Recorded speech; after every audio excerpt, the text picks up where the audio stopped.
My name's Simran, and I am a member of the communications team. My name is Carlo Rubini, and I'm the communications coordinator. We are honoured to be joined by 2011 Nobel Peace Prize recipient and co-founder of Women's Journalists Without Chains, Tawakkol Karman. Good evening, Ms. Karman, and Hello. Thank you for your insightful speech. Being a recipient of the Nobel Peace Prize, what does the Nobel Peace Prize represent to you and to Yemen, and what additional tools or resources has it given you? Nobel Prize was and is still like international recognition of our peaceful revolution, of our peaceful movement, of the role of women, and it's give us a big platform to speak with the world about our dream, about our ambition, about the sacrificing that we are doing, about the values that we are carrying, about the thoughts that we are believe. So it's a big platform to speak with and to meet people like you. That's great. I'm so happy to win this prize, but it's a big responsibility at the same time. Because yeah, it's recognition, but also it's big responsibility for me. In an interview you did with the Journal of Middle Eastern Politics and Policy in 2016, you said, "We don't lose our hope, we don't lose our vision, and we don't lose our dream." 2 years later, civilian casualties are still on the rise, and the conflict threatens to make a precarious situation even more unstable. In your opinion, what are the key causes for the prolonged period of conflict, and do you think there is still hope for Yemen to reach peace? This chaos isn't caused by the revolutionary. It's by the counter-revolution. It's by the dictators and by the regimes that backed them.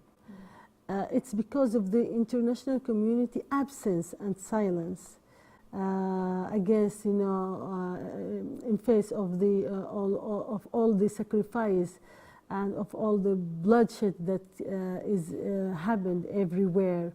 So it is not because of us; it's because of them. But and this is the cost of the freedom and justice. The freedom is cost highly, and we are ready to pay it. Yeah. But we know that at the end, our destiny with the gaining the total freedom. Yeah, just building on that, Yemen's so divided right now. But one group that seems to have a lot of power is the Houthi. So the Houthi rebels, they began as a theological movement preaching peace. But with the assassination of the country's former leader, Ali Abdullah Saleh, and the group gaining so much land within Yemen, how do you think that message has changed? And do you think that it's still possible for the Houthi and President Hadi to come to an agreement for the future of Yemen? We are calling for peaceful agreement in Yemen. This peaceful agreement should lead really to sustainable peace. And we are not just suffering from militia of al-Houthi. Militia of al-Houthi caused this war when they make the coup in 2014 with the Saudi Arabia, with the ousted President Ali Saleh backed from Iran. But we also suffer from the Saudi and Emirates. Saudi and Emirates, they are supporting they are claiming that they are supporting the President Hadi, but the reality that they are occupying my country. Yeah. They are waging war, and they are killing civilians every day. Yeah. And they are blockading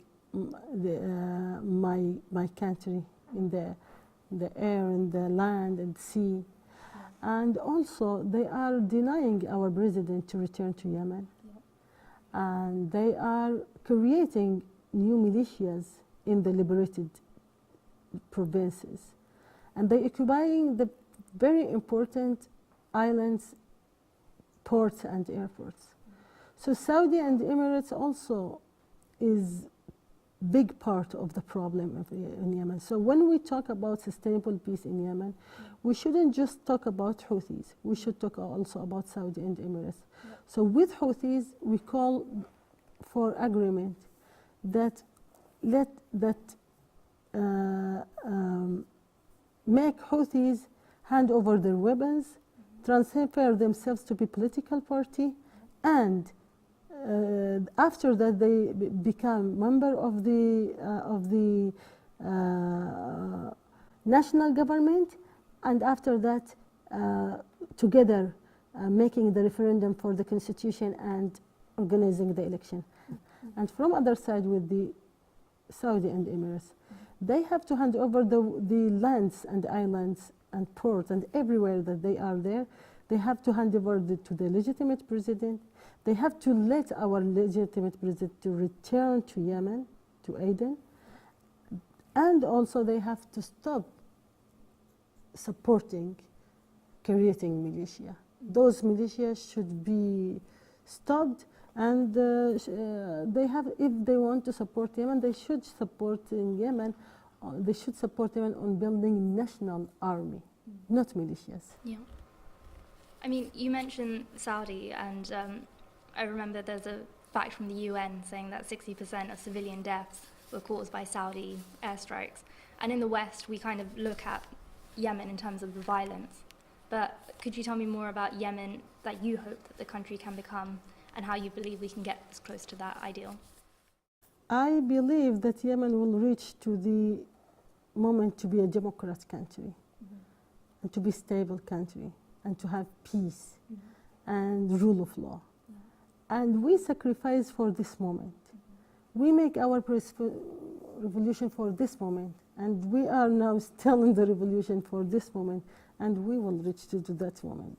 I believe on that. This is Yemen that I want, a strong Yemen, democrat Yemen, Yemen that is really committed to rule of law, and that really committed for human rights, for equality, for justice, for education, for welfare for everyone, every citizen in Yemen. Final question. Do you believe that democracy is the answer to the Middle East? Or do you think that the Western definition of democracy is too obscure or vague to be used practically in the Middle East? Democracy is the answer in the Middle East, is the answer for all the problems in the Middle East. If we want a stable Middle East, it should be it should be achieving by democracy. And this is what we struggle for. Anyone said that we don't deserve democracy, he doesn't know anything. We deserve it, and we will make it. That's it. Full stop. Not just we. Every people around the world deserve democracy, and democracy with all fields. Democracy that the real democracy, not fake democracy. The real democracy that lead to equality and justice and rule of law.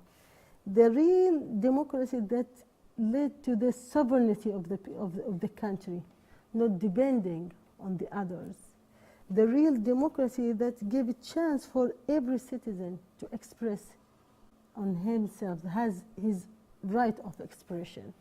So this is our answer. And why do we fight and decided to make a revolution is for arriving to the democracy, and we will do it.